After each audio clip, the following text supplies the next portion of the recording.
everyone, I'm covering 2025 Global Korea Scholarship Guidelines. This is the second part, so if you are here, please watch my part 1 video. The reason I'm covering 2025 guidelines because 2026 guidelines are not out yet, and this will be helpful in preparing for the application early. I'm skipping these because these are already covered in my part 1 video. I have already covered eligibility criteria in my part 1 video, but there are some things I would like to cover in this video. For master's degree, you are expected to have a bachelor's degree, but if you don't have and you are expected to graduate by July 31, 2026, then you are eligible to apply for the 2026 graduate program through this scholarship. You just have to get a certificate of expected graduation stating the expected date of your graduation from your university and grades of all the completed semesters at the time of application, and attach these two with your application. Also, if you are selected for the scholarship, you will have to submit your official graduation certificate and final academic transcript to GK Center Need by July 31, 2026. Next is grades. You should have 80% or above on a 100-point scale to be eligible, but for some reasons you have percentage below 80 and you rank in the top 20% of your class, then you are eligible. You just have to get a document from your university saying that you belong to the top 20% of your class, and you can put that document along with your transcript.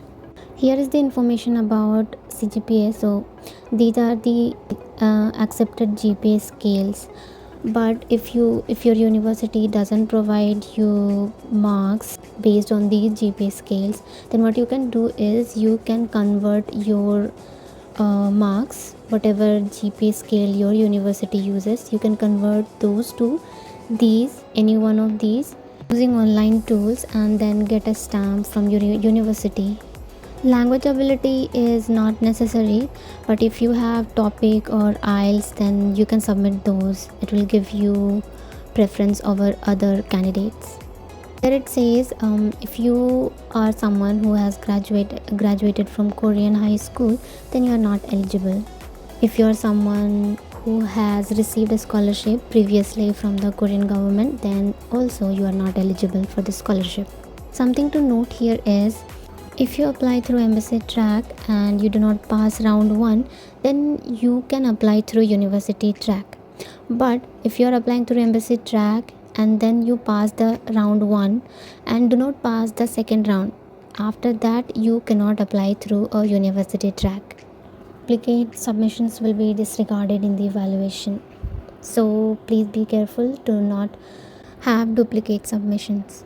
If you are applying through a university track, then you should check additional restrictions or requirements. For example, they might ask for any additional document which won't be asked by need, or there might be different deadlines to submit your applications. These are the list of documents you have to submit with your application. First is application form. Application form will be available in the Study in Korea website only. You have to download that, fill all the details, and that will be your application form. Second, in personal statement, there will be a space along with your application form. You have to fill that in. There will be some requirements, you have to follow that as well.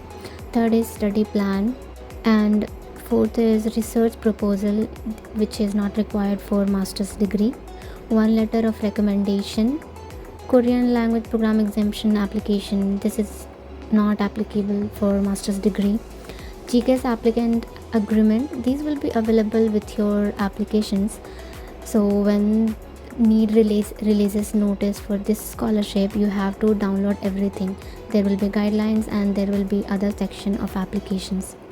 Personal medical assessment, you don't have to do anything with this. There will be a form, you just have to tick those check boxes. Consent to collect and use personal information. Applicants or parents proof of citizenship and family relationship document. For applicant, you can submit your birth certificate. For parents, you can submit passports. Bachelor's graduation certificate is there. Then you have transcript. I will talk about apostille in the later part of video. Here is topic, score report of valid topic or English proficiency test. So if you have it, please submit it. Other awards and other certificates. So if you have any awards or certificates that you think are relevant to your master's degree, then you can submit those as well. Then you have applicant's passport. So these are the list of documents that you have to submit in a certain format. If you're applying through embassy track, you can send your documents to Korean embassy in your country. If you're applying through university track, you can send those documents to the university in South Korea directly. Here are some details about documentation requirements. So the list that we checked, you have to submit those, and you have to check the submission requirements. If you're applying through university track, you have to check their sites to see if they require any additional document, and the number of documents is also set by embassy and university. Usually for university track you just need one set of documents, but for embassy track you need 3 set of documents. If your documents are not in English or Korean, for example your birth certificate is in any other language, then you can get it converted to English and then get it apostilled. So I was just saying about the number of documents to submit. For embassy track, 1 set of original documents and 3 sets of additional simple photocopies. So it's total 4 copies. Apologies for what I said before, like we need 3 copies. So in total for embassy track we need 4 sets of documents. For university track you just need 1 set of original documents. When I say original documents, please do not submit graduation certificate original ones if you cannot get another original document from your university, because you're not getting these documents back. We just saw the list of documents that you have to submit, and we also talked about if the documents are not in English or Korean, you have to get it translated. So there is one more thing. If you are an Indian student, there are few documents that you need to get apostilled. For example, your birth certificate, and then your degree certificate, and then your transcript. These are the 3 documents that you have to get it apostilled. The document is not in English or Korean, so what you can do is you can get it translated, and there will be one original document and one translated document. So get it apostilled in one of these 2 documents, and then you can submit both of these in your application. About the letter of recommendation, this you have to get from any professor in your university, and it should be signed and sealed by your recommender. Your professor has to put the letter of recommendation in an envelope and seal it.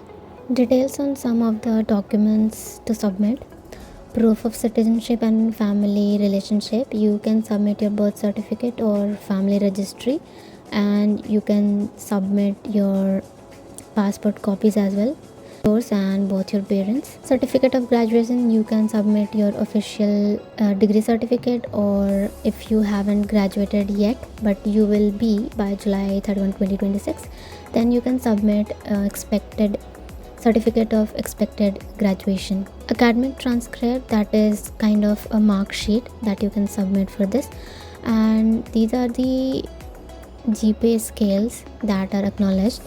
So if you do not have your GPA scale in these formats, then you can get it converted using online tools and get authentication from your university, and that will be accepted. Letter of recommendation, you have to get from your professors or department heads, and that should be sealed. These are mostly not needed for Indian students. If you have topic IELTS, please submit it.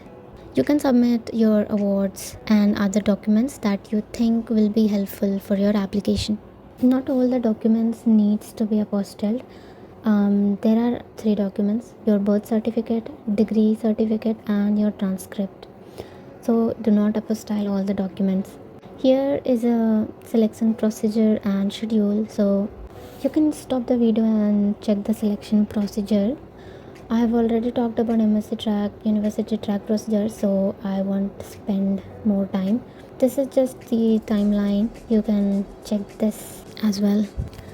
That was it for this video. Below are some other details about what to do, what not to do, and some how they will be evaluating, and Q&A sections are there, so I won't be covering those.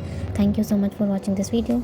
In my next video I will be covering the list of documents in detail, like application form, how to fill those, and study plan, those documents in detail. So stay tuned.